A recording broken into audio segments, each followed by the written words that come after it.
મિત્રો, સ્ટોરી સાંભળીને તમારા હોશ ઉડી જશે। મારું નામ હિતેશ છે। મેં હજુ યુવાનીમાં પ્રવેશ કર્યો હતો। હું ખૂબ જ સુંદર અને સ્માર્ટ દેખાતો હતો। મારી સ્માર્ટનેસ અને મારી પર્સનાલિટી જોઈને ગમે તે છોકરી મારા માટે પાગલ થઈ જતી હતી। ગ્રેજ્યુએશન પૂરું કરીને જ્યારે હું ઘરે આવ્યો ત્યારે ભાભીએ ખૂબ સરસ રીતે મારું સ્વાગત કર્યું હતું। ઘણી વખત હું અને ભાભી ફોન પર વાત કરતા હતા। હું મારી ભાભી સાથે ખૂબ જ સારો મિત્ર બની ગયો હતો। જ્યારે હું ઘરે પાછો આવ્યો ત્યારે ભાભી અને માએ મારું ખૂબ સારું સ્વાગત કર્યું। મારી ભાભી દેખાવમાં ખૂબ જ સુંદર હતી। મારી ભાભી ખૂબ જ નિર્દોષ અને સીધા હતા, પણ હું તેના કરતાં વધુ તોફાની હતો। જ્યારે પણ મારો ભાઈ ઘરની બહાર જતો ત્યારે હું બહાનું કાઢી ભાભી સાથે મજાક મસ્તી કરતો રહેતો। એક દિવસ સાંજનો સમય હતો। ખૂબ જ જોરદાર વરસાદ પડી રહ્યો હતો। તે દિવસે ભાઈ પણ ઘરે ન હતા। ભાભી અને હું ઘરમાં એકલા હતા। જ્યારે હું ટેરેસ પર બેઠો હતો અને ચા પીતો હતો, મેં જોયું કે ભાભી આવા ભારે વરસાદમાં નહાતા હતા અને પછી હું તેની પાસે જઈને આ તે દિવસોની વાત છે જ્યારે હું કોલેજમાં ભણતો હતો। હું યુવાન હતો। મારા ઘરમાં મારી માતા, મારો ભાઈ અને મારી ભાભી જ રહેતા હતા। મારા ભાઈના લગ્ન 5 મહિના પહેલા જ થયા હતા। ભાઈ અને ભાભીના લગ્ન થયા ત્યારે હું પણ તેના લગ્નમાં હાજર હતો। જ્યારે મેં મારી ભાભીને પહેલી વાર જોઈ ત્યારે મારા મનમાં પણ એક જ ઈચ્છા હતી કે હું પણ તેના જેવી છોકરી સાથે જ લગ્ન કરું, કારણ કે મારા ભાઈની સરખામણીમાં મારી ભાભી દેખાવમાં ખૂબ જ સુંદર હતા। હું થોડા દિવસ ઘરે રહ્યો, પણ પછી કોલેજ જતી વખતે મારી ભાભી મને કહેવા લાગ્યા કે દેવરજી, ત્યાં ગયા પછી પણ મને તમે યાદ કરજો। અમે બંને રાત્રે વાત કરીશ, કારણ કે મારો ભાઈ કામ માટે બીજા શહેરમાં રહેતો હતો અને હું ઘણીવાર મારી ભાભી સાથે રાત્રે વાત કરતો। અમારા બંને વચ્ચે ખૂબ જ સારી મિત્રતા બની ગઈ હતી। હું ઘણી વખત ભાભીને કહેતો કે ભાભી, તમને ભાઈની યાદ નથી આવતી? તો ભાભી કંઈ બોલતી નહીં, બસ રડતી રહેતી અને હું તેના રડવાનું કારણ સમજી શકતો ન હતો। અમારું જીવન આમ જ રીતે ચાલતું હતું અને થોડા મહિનાઓ પછી મેં મારી કોલેજની છેલ્લી પરીક્ષા પાસ કરી। તે પછી હું મારા ઘરે પાછો આવ્યો। હું ઘરે આવ્યો ત્યારે મારી ભાભીએ ખૂબ સરસ રીતે મારું સ્વાગત કર્યું અને સાથે જ્યારે મારી માતાએ મને ઘરે જોયો ત્યારે તે પણ ખૂબ જ ખુશ થઈ ગઈ। મારા આવતાની સાથે જ તે કહેવા લાગી કે દીકરા, હવે હું પણ તારા માટે સારી છોકરી શોધવાનું શરૂ કરીશ। બસ તું જલ્દી સારી નોકરી શોધી લે।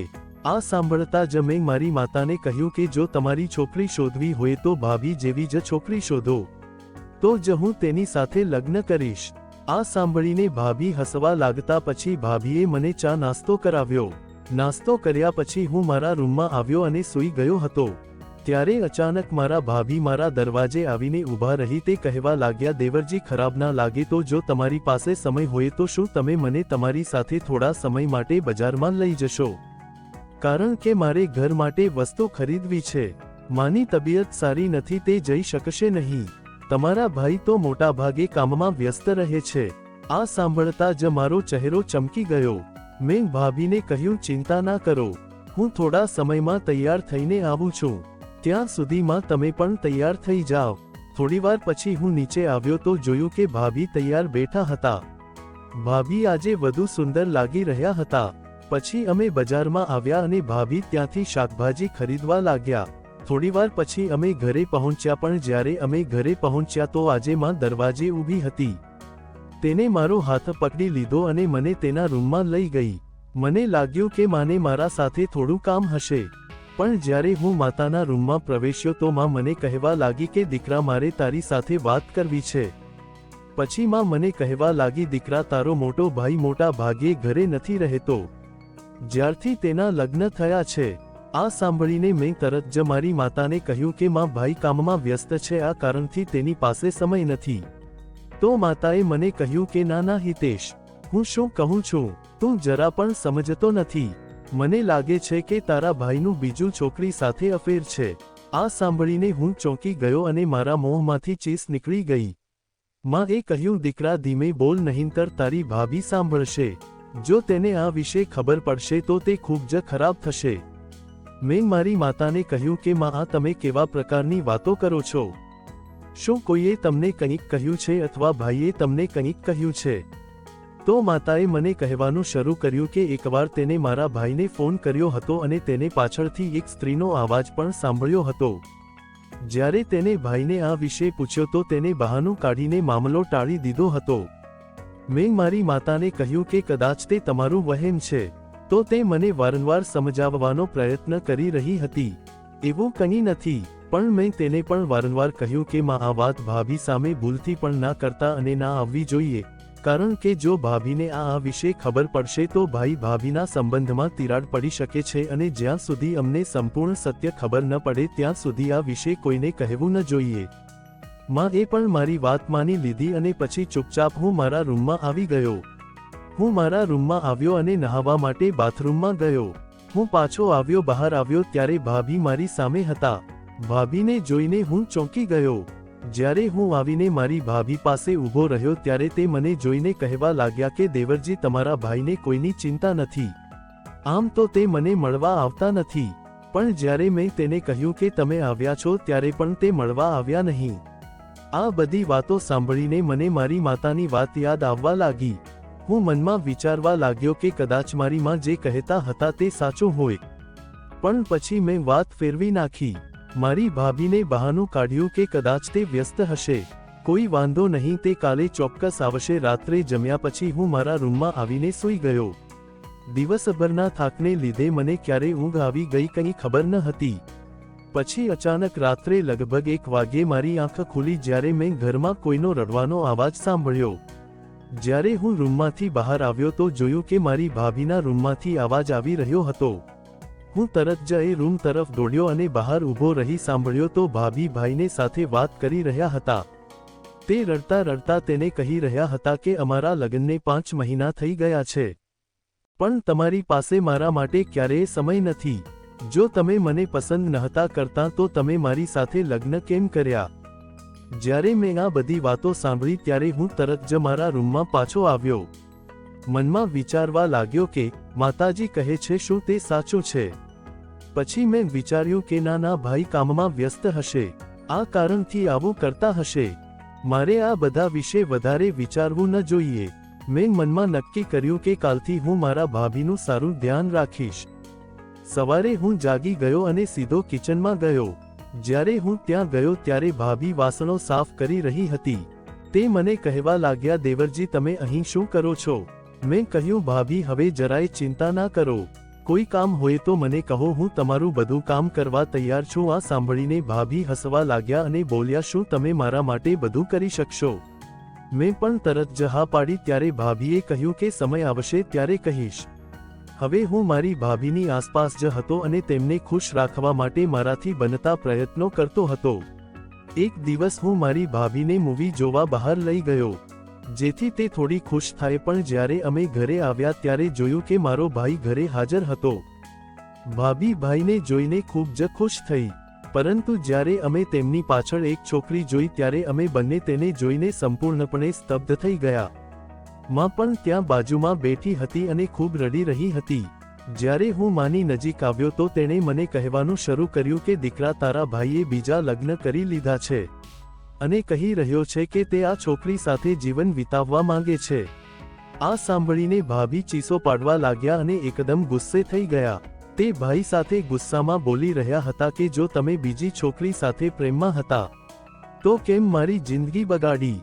છતાં ભાઈ ચૂપચાપ ઊભા હતા. મને પણ મારા ભાઈ પર ખૂબ ગુસ્સો આવ્યો. મેં કહ્યું, ભાઈ હવે તો તમારે જવાબ આપવો પડશે. આખરે તમે અમને દગો કેમ આપ્યો? તો ભાઈ કહેવા લાગ્યો, હું પણ મારા જીવનથી કંટાળી ગયો હતો, તેથી જ આજે આ છોકરીને મારી સાથે મારા ઘરે લાવ્યો છું. મેં આ લગ્ન મારી માતાના કારણે જ કર્યા હતા. ત્યારે પણ મેં મારી માતાને કહ્યું હતું કે હું અત્યારે લગ્ન કરવા નથી માંગતો, પણ બળજબરીથી તેને મારા લગ્ન મીના સાથે કરાવી દીધા હતા. મેં પણ વિચાર્યું કે કદાચ હું સમય સાથે બદલાઈશ, પણ આ મારી ભૂલ હતી. જ્યાં હું કામ કરતો હતો ત્યાં હું શિવાનીના પ્રેમમાં પડી ગયો. ત્યાં તેની સાથે બીજી વાર લગ્ન કર્યા. હું મીના સાથે રહી શકતો નથી. ના, મેં તેની સાથે ખોટું કર્યું છે. જો તમે ઈચ્છો તો તમે તેને પણ પૂછી શકો છો. જ્યારે અમે મીના ભાભી તરફ જોયું ત્યારે તે શાંતિથી માથું નમાવી ઊભા હતા. તે કહેવા લાગ્યા, મેં વિચાર્યું કે તેને લગ્ન માટે થોડો સમય જોઈએ છે. મને ખબર ન હતી કે તેને તેની માતાના કારણે લગ્ન કર્યા છે. જો મને આ પહેલા ખબર હોત તો હું તેની સાથે ક્યારેય લગ્ન ન કર્યા હોત. ભાઈ છૂટાછેડાના પેપર પણ સાથે લાવ્યા હતા. તેને સહી કરી નાખી હતી.